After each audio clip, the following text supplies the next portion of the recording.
you know, the Spirit of the Lord was speaking to me. The Lord and I was having a conversation. He was saying to me that there's one area my people have failed in. There's one area the church keeps failing in. And if you realize, that's his second commandment. He said, love your neighbor as yourself. And he said to his disciple, by this day will know that you are my disciples when you shall love each other. And in this area, the church has failed a lot.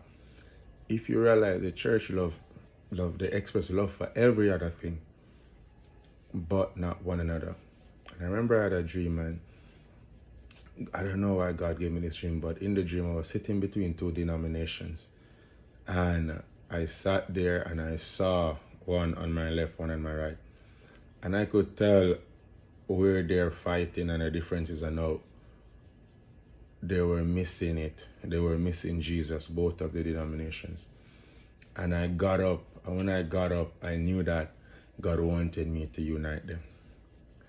And, you know, we have to understand that in the last days, when if the church is not united, because people don't realize that, listen, you have churches out there where we know these people are not, they're not serving the true God. The Mormons, the Jehovah's Witness, a different denomination. And I'm not going into that because you have those who gone into a far end, the Moonies and all these people, they're going to the far end.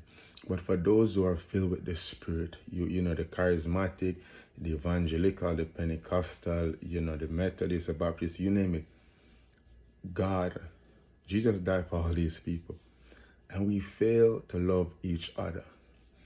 And, if people believe that God called them to a ministry to tear down other people's ministry, because God has been speaking to me, and he said they don't realize that this thing that they're doing when they're tearing down other people's ministry and throwing stones at them, they don't realize that the world don't see a single man. The world sees a church. When a man of God fall, it should make you cry. Because the world is not going to judge that man as an individual. He's going to judge that man as the church. And then they're going to say, oh, the church is the problem.